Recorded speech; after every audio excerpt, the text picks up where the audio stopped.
It was supposed to be just another political panel. A few soft questions. Some smug answers. Then everyone goes home. But what aired that night wasn't politics. It was a war. Pam Bondi entered the studio like she owned the room, calm, prepared, and dangerous. Across the table? Hillary Clinton. The same Hillary who once claimed the moral high ground, laughed off scandals, and wore controversy like a badge of honor. She didn't laugh this time. The moment Pam took her seat, you could feel the electricity shift. The host smiled, tried to warm up the room. We're joined today by former Secretary of State Hillary Clinton and former Florida Attorney General Pam Bondi. Ladies, thank you for being here. Polite nods. Polished smiles.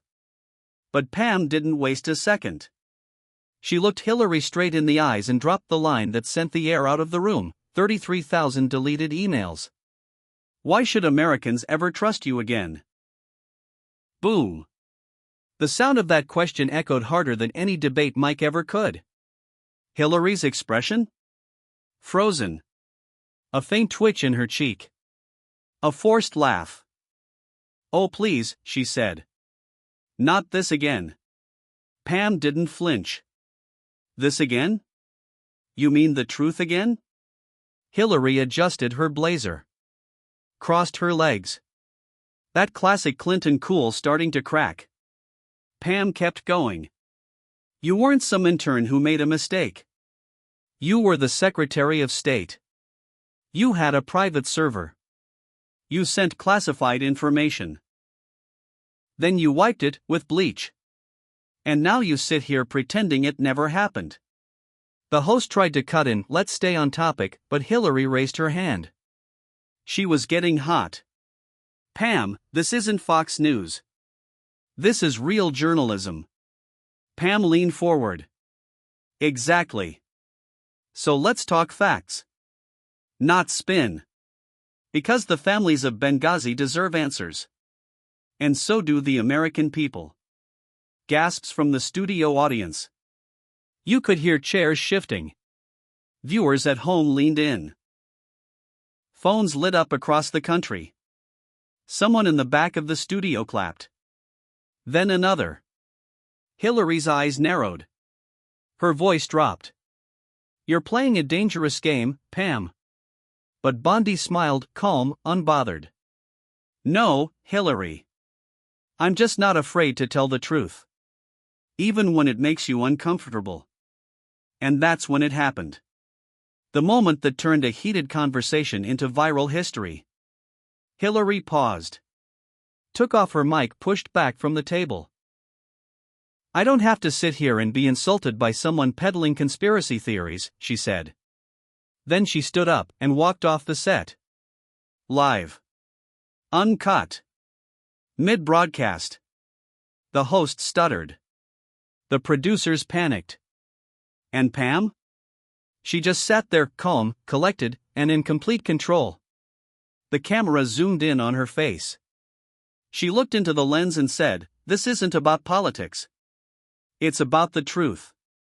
And if Hillary can't handle that, well, I think America just got its answer." The internet exploded. Hashtag Bondi vs. Clinton was trending in under 5 minutes.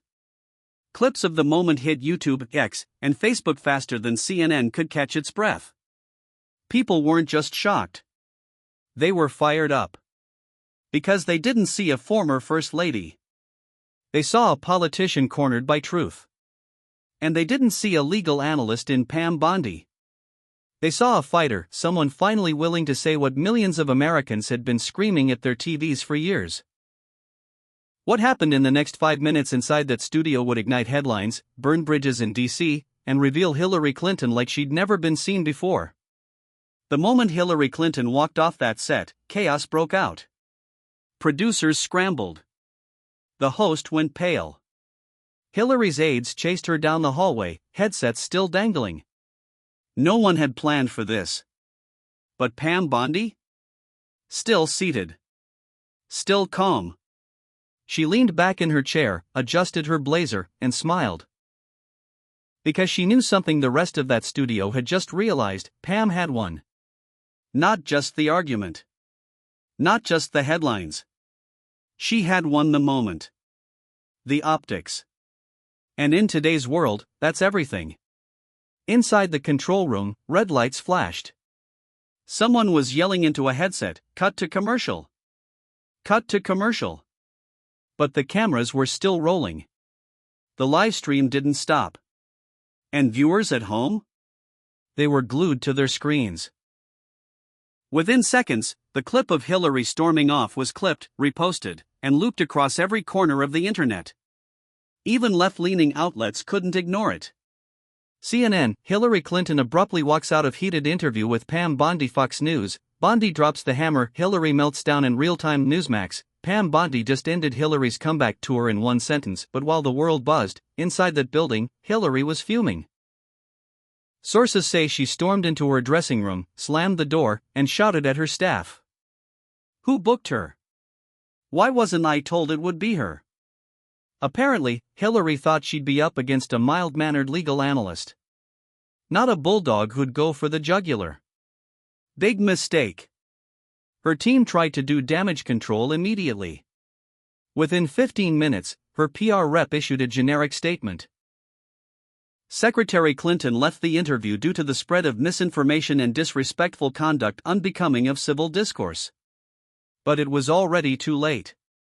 Bondi had spoken clearly. She hadn't yelled. She hadn't insulted. She had asked questions, and Hillary had run. That's what the people saw. And that's what the media couldn't spin. Behind the scenes, Hillary placed a phone call. Not to apologize. Not to clarify. But to leverage. She dialed a major network executive. Someone she had known since her Senate days. What she said next was overheard by a junior producer standing nearby. If this clip airs again, if you give her a second of airtime, I promise you, I will make sure your advertisers know who they're supporting. It was a threat. Old-school Clinton politics, private pressure, public denial. But the media landscape had changed. It wasn't 1998 anymore. It was 2025. Clips don't need TV anymore. They live online, and they live forever. And Pam Bondi? She wasn't afraid of backroom politics. She was already live on her own platform, breaking down the exchange moment by moment. When people walk away from questions, she said into the camera, they're not walking away from me. They're walking away from accountability. Her words hit harder than a courtroom cross-examination. Even conservative commentators who usually stayed quiet erupted. Candace Owens: Pam Bondi just did what no one else had the guts to do. She stood up to the Clinton machine and won. Ben Shapiro: facts don't care if Hillary walks out. Bondi dropped receipts, and that's what scared her. And the audience? They weren't just watching. They were cheering. Calls started flooding into conservative radio shows. Retired veterans. Evangelical grandmothers. Former Democrats from the Rust Belt. One caller said, I've never seen someone call out Hillary like that without fear. Pam Bondi did what half of Congress hasn't. That same night, Hillary was scheduled to speak at a closed-door fundraiser in D.C. She showed up, but not with her usual energy. Donors whispered about the clip. Staffers kept checking their phones. One person even asked if she was going to address it. She didn't. Because she couldn't. Because what Pam had done wasn't just television. It was a shift, a moment when the old rules cracked, and someone finally stood toe-to-toe with one of America's most untouchable political figures. And didn't blink. What no one knew, not even Pam, was that Hillary's team had just made a fatal mistake. They thought the worst was over. But what they tried to do the next morning only made things explode louder.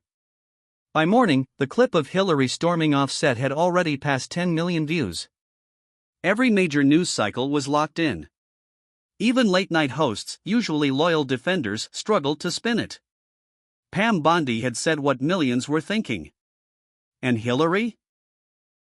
She walked off, rattled and exposed. But if anyone thought the Clinton camp would take the loss quietly, they were wrong. At 8:02 a.m., a joint statement was released from Hillary's communications team. It was titled, "Setting the Record Straight, Disinformation and Dangerous Rhetoric from Pam Bondi." It was 4 paragraphs of pure damage control attacking Bondi's character, labeling her a MAGA extremist, and accusing her of weaponizing lies for political spectacle. But here's where it got ugly. In the last paragraph, the Clinton team called on YouTube and X to flag the interview clip as misleading. They even tagged the platforms publicly, urging moderators to review the footage for violation of misinformation policies. That's when the real firestorm began. Because now, it wasn't just political anymore, it was censorship. And Americans know what censorship smells like. Conservative influencers jumped on it instantly. Charlie Kirk. So let me get this straight: Hillary Clinton dodges a simple question, storms off, and now wants the internet to erase the proof? Tucker Carlson reposted the clip with just one word: cowardice. Mark Levin, she tried to silence Bondi. Now she's trying to silence the American people. Even independents started chiming in. People weren't just angry. They were furious. Because this wasn't just about Hillary anymore. It was about the old guard trying to shut down voices that dared to challenge them. Meanwhile, Pam Bondi wasn't retreating. She was doubling down. Later that morning, she went live on X, no script, no teleprompter, just her and the truth. The Clinton machine wants to silence what happened yesterday. Not because it was false, but because it was real. They don't fear lies. They fear clarity. They fear being held accountable on camera, without pre-written questions or pre-approved answers. She pulled out a stack of documents, printed timelines, FOIA records, court filings. "Let's talk about the emails," she said. "Let's talk about Benghazi. Let's talk about the immunity deals quietly handed out while Americans were told it was just a mistake." Over 3 million people watched that livestream in under an hour. Donations to conservative watchdog groups surged. Merchandise started popping up online: Pam vs. the Machine t-shirts, Bondi doesn't blink mugs, and a new hashtag trending top 3 globally, #StandWithPam. But the real shock came just after noon. Pam's team revealed that they had received a quiet email from YouTube overnight stating that the clip might be shadow limited for violating community guidelines. That's right. The Clinton pressure campaign had worked, at least for a moment. But instead of burying the clip, the internet did the opposite. People started re-uploading the interview on every platform imaginable.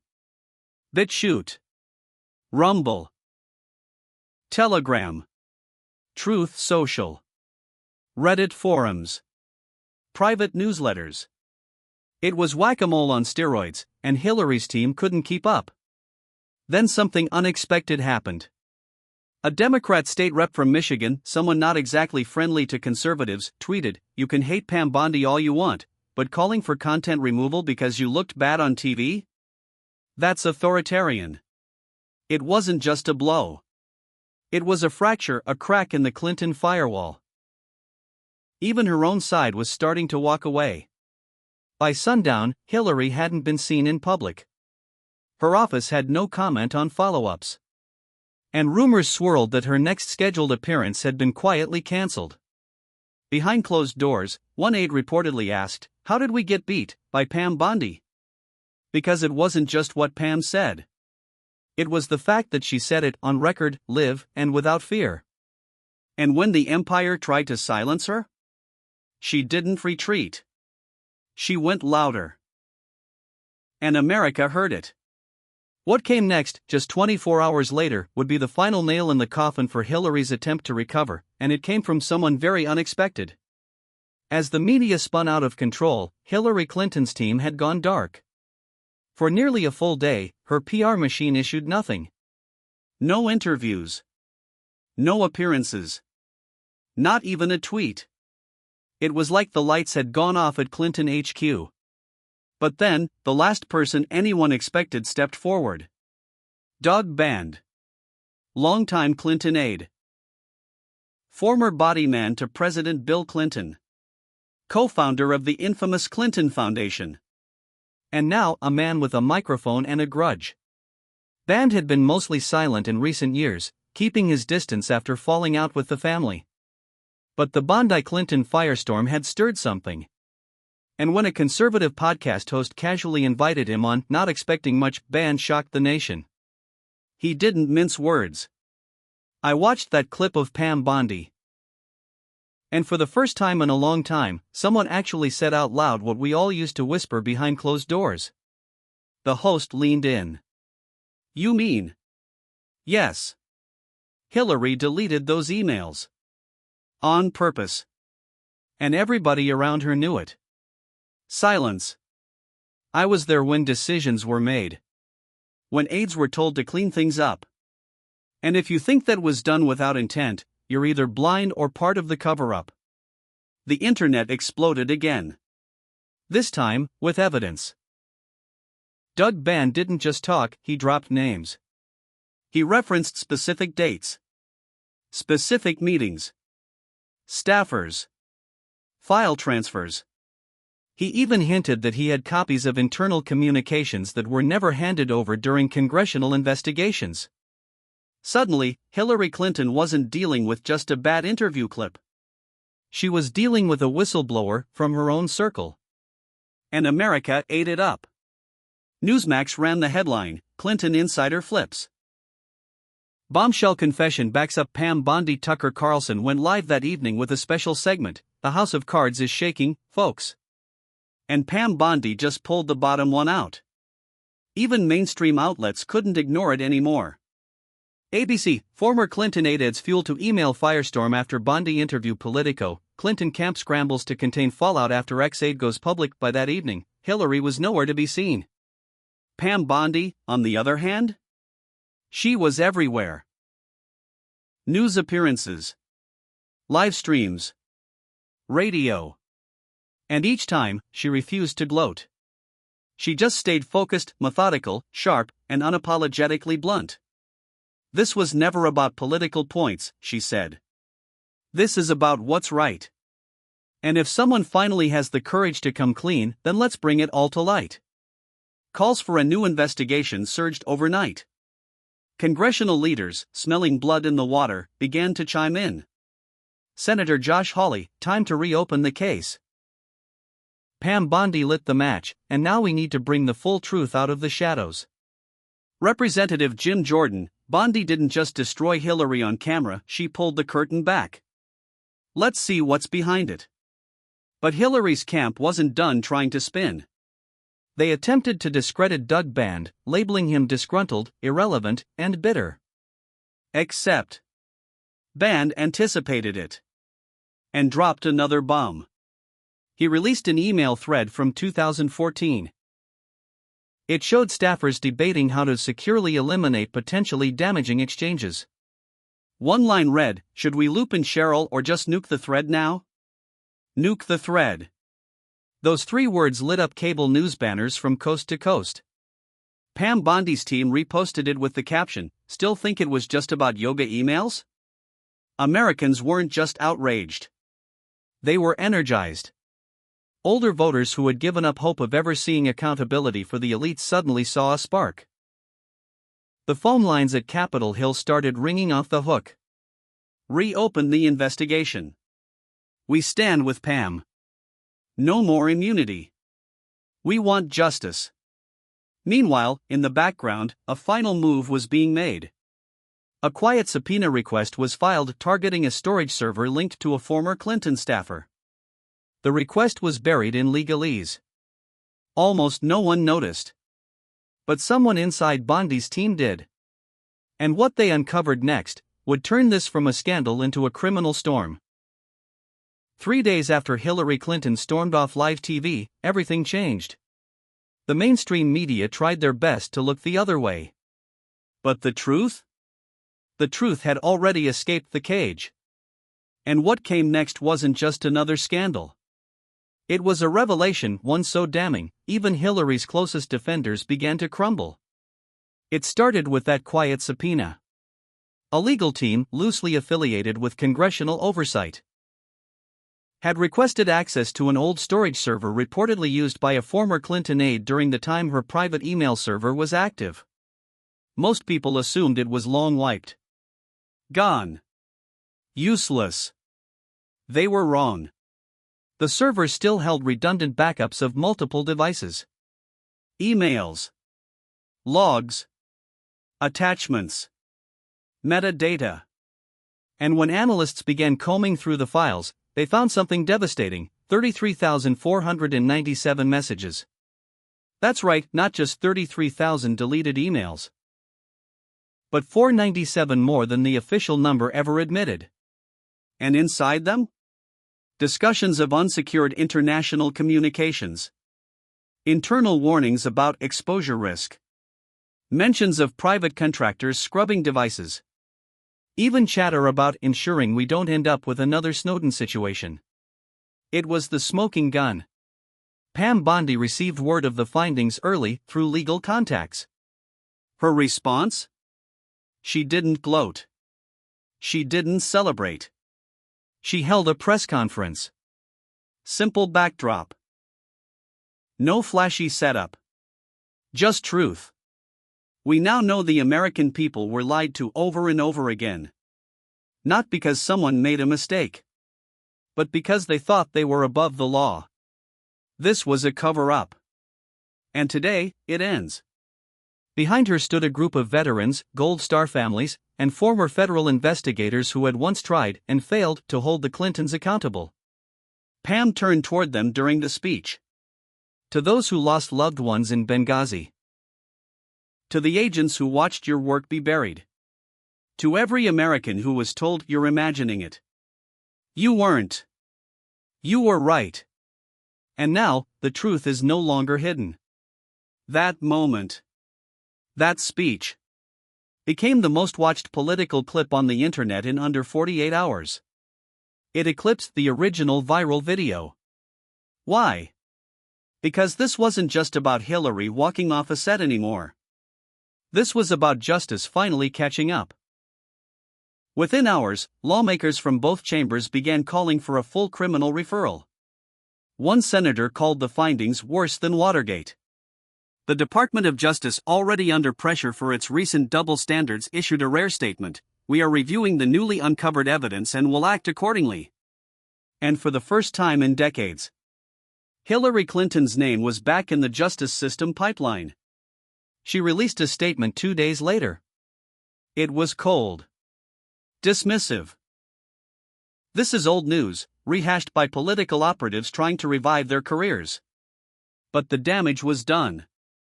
America had seen the meltdown, heard the truth, read the receipts, and watched, with wide eyes, as one woman, Pam Bondi, did what an entire government had failed to do for years: hold Hillary Clinton accountable. So, what did we just witness? A career politician backed into a corner. A mainstream media cover-up crumbling in real time. And one fearless woman, armed with facts, not spin, tearing the whole thing wide open. Pam Bondi didn't come for applause. She came for accountability. And she got it. Now the question is, will Hillary Clinton finally face the justice she's dodged for decades? Or will the system try one last time to protect its queen? Backhand index pointing down. Let us know what you think in the comments. Because this time, America is watching. If you believe the truth still matters, hit subscribe, drop a comment, and share this video before they try to bury it.